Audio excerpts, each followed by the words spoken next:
Olha, tem uma coisa que movimenta o mundo inteiro e que muitas vezes a gente nem para pensar: o transporte intermodal.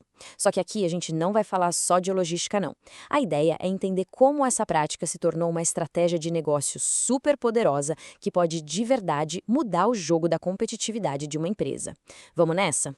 E tudo começa aqui, com essa caixa de metal que parece tão simples. Mas o container padronizado é muito mais que uma caixa. Ele é tipo a língua universal da logística. É a chave que deixa a mercadoria passar de navio para trem, de trem para caminhão, sem que ninguém precise tocar nela. Mas tá, como que isso vira uma estratégia? Para entender essa estratégia toda, primeiro a gente precisa deixar bem claro o conceito principal. A intermodalidade é, na essência, a arte de fazer a logística funcionar em equipe. Na prática, a gente está falando de usar caminhões, trens e navios de um jeito bem coordenado. O que realmente define o transporte intermodal é que cada etapa da jornada, cada meio de transporte, tem o seu próprio contrato. É como se fosse uma corrente, com cada elo tendo sua própria responsabilidade. E é aqui que está a diferença crucial, que não dá para esquecer. No intermodal são vários contratos. Já no multimodal tem um único operador logístico que assume a bronca da viagem inteira com um contrato só. Parece um detalhe, mas essa diferença na gestão muda completamente o jogo. Certo? Mas como essa abordagem vira uma vantagem competitiva de verdade? Bom, a resposta está em 4 pilares estratégicas que a gente vai explorar agora. O primeiro pilar é o mais direto: economia. Usar trens ou navios para as longas distâncias reduz drasticamente o custo por tonelada. Pensa no ganho de escala, na eficiência de energia.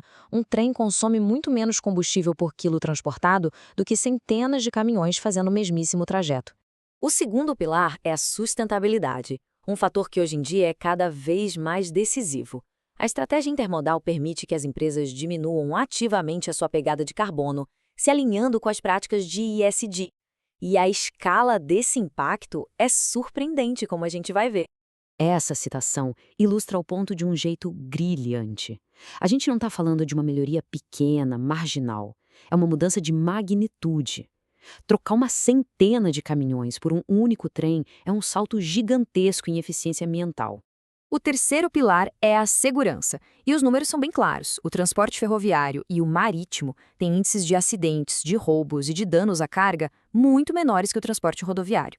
E como a carga dentro do container não é manuseada em cada troca, o risco de algum dano despenca. E por fim, o quarto pilar, alcance. A intermodalidade conecta o coração de um país aos mercados do mundo todo. Uma fábrica numa cidade sem porto pode usar a agilidade de um caminhão no trecho inicial e depois, simplesmente, plugar essa carga na capacidade massiva de um navio para cruzar o oceano. Claro que essa orquestra logística não funciona sem um maestro muito competente. Implementar essa estratégia tem seus desafios, e o principal deles é a sincronização. Tem que ser tudo perfeito. Pensa nisso como um efeito dominó. Um atraso no navio, por exemplo, derruba a primeira peça. Isso faz com que se perca a conexão com o trem, que opera em janelas de tempo super rígidas e não pode ficar esperando. A consequência, a carga fica parada no terminal.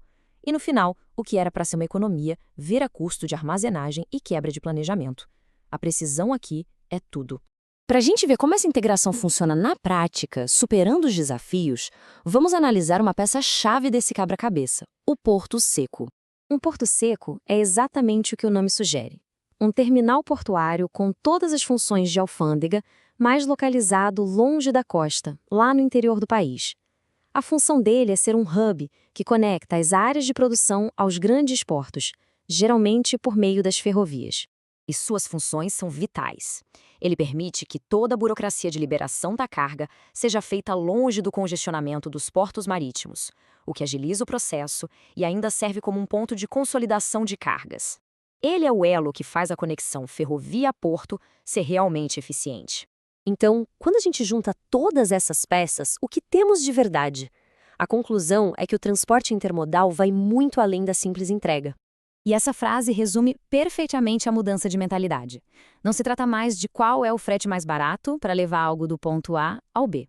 Se trata de construir um sistema inteligente que equilibra custo, velocidade, segurança e sustentabilidade. É um investimento estratégico.